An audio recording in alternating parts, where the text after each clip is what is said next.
देखिए, आज इस वीडियो के माध्यम से हम इतिहास के बारे में जानते हैं। तो हमारा है इतिहास। इतिहास जो है 3 शब्दों से यानी कि इति, धन, ह और आस से मिलकर बना है। इसका अर्थ होता है कि ऐसा निश्चित रूप से हुआ, ऐसा निश्चित रूप से हुआ। अर्थात इतिहास के अध्ययन द्वारा हमें किसी राष्ट्र व समाज के अतीत को जानने में सहायता मिलती है। विष्णु पुराण में एक श्लोक है कि उत्तरम यत समुद्रस्य हिमाद्रेश्च दक्षिणम वर्षम तत् भारती नाम भारती यत संतति। देखिए, इसका अर्थ होता है कि समुद्र के उत्तर में और हिमालय के दक्षिण में जो स्थित है वो भारत देश है। यहाँ की संतति भारतीय है। देखिए, समुद्र के उत्तर में और हिमालय के दक्षिण में जो स्थित है वो भारत है और यहाँ की संतति भारतीय है। देखिए, भारत का नामकरण भारत कैसे पड़ा, इसके बारे में 2 राय होते हैं।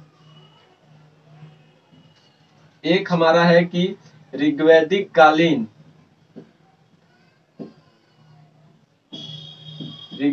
कालीन प्रमुख जन भरत के नाम पर है, भरत के नाम पर। और दूसरा जो राय है वो ये है कि ब्राह्मण ग्रंथों के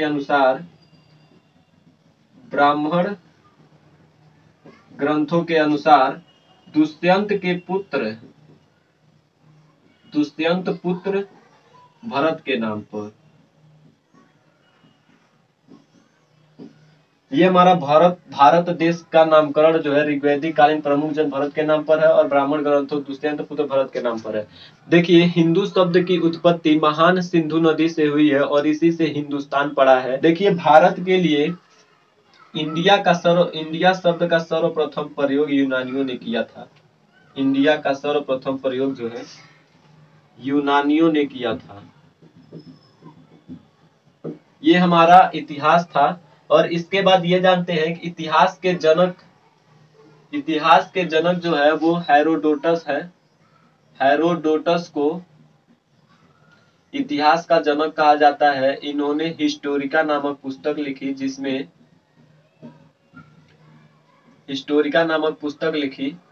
जिसमें 5वीं शताब्दी ईसा पूर्व के भारत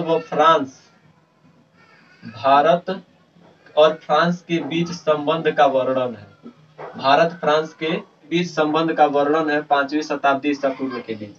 देखिए, एक बार फिर से मैं आपको बताऊं कि इतिहास जो है इति, धन, ह, धन, आस यानी कि 3 शब्दों से मिलकर बना है, जिसका अर्थ होता है ऐसा निश्चित रूप से हुआ।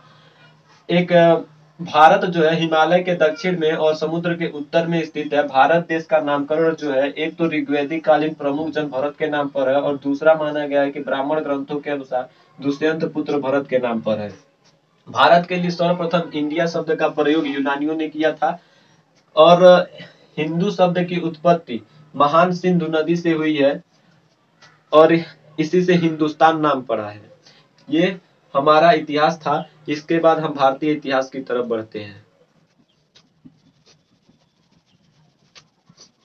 ये हमारा इतिहास था और अब हम भारतीय इतिहास की तरफ बढ़ते हैं। देखिए, भारतीय इतिहास जो है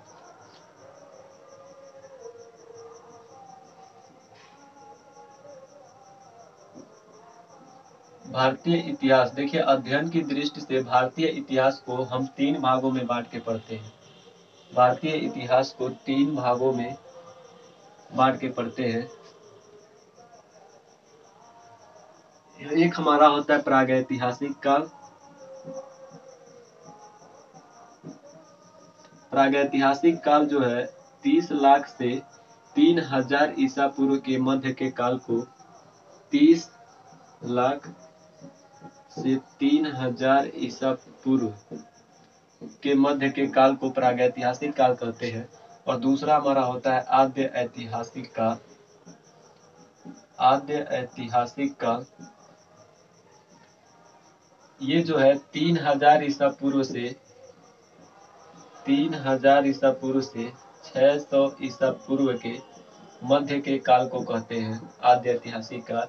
और तीसरा हमारा होता है ऐतिहासिक काल।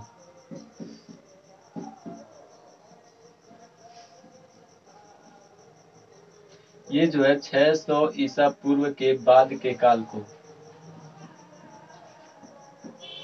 हम ऐतिहासिक काल कहते हैं। प्राग ऐतिहासिक काल इतिहास के उस काल को कहते हैं जिसमें मानव अस्तित्व में तो थे, किंतु लिखाई का आविष्कार न होने के कारण प्रागैतिहासिक काल का कोई लिखित साक्ष्य नहीं मिलता है। जबकि आद्य ऐतिहासिक काल में लिपि का ज्ञान था लेकिन किंतु उसको पढ़ा नहीं जा सका। प्रागैतिहासिक काल, आद्य ऐतिहासिक काल। ऐतिहासिक काल क्या था कि इसमें पुरातात्विक, साहित्यिक और विदेशी विवरण के साक्ष्य मिले हैं। देखिए, इसको प्रागैतिहासिक काल के अंतर्गत हम 3 चीजें पढ़ते हैं।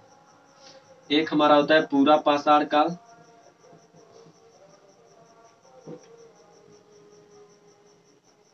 फिर होता है हमारा मध्य पाषाण काल,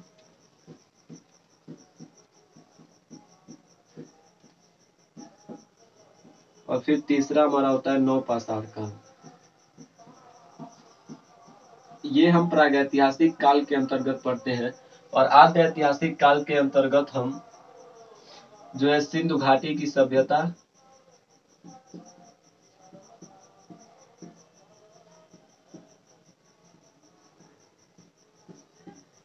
और वैदिक संस्कृति को पढ़ते हैं। वैदिक संस्कृति को हम 2 भागों में करके पढ़ते हैं। एक होता है ऋग्वैदिक काल,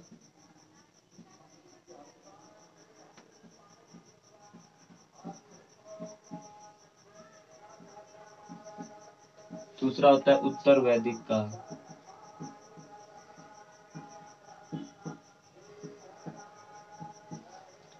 उत्तर वैदिक काल में हम 3 चीजें पढ़ते हैं। एक होता है यजुर्वेद,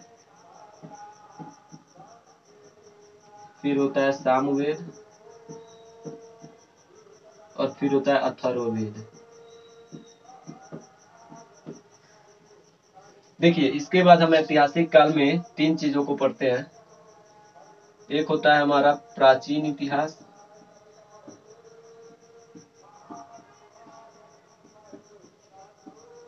फिर होता है मध्यकालीन इतिहास,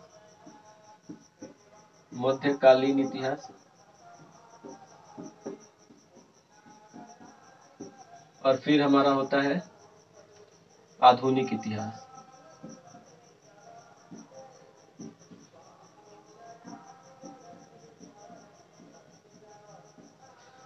ये हमारा भारतीय इतिहास को अध्ययन की दृष्टि से 3 भागों में बांटा गया है। एक प्रागैतिहासिक काल, ऐतिहासिक काल और ऐतिहासिक काल।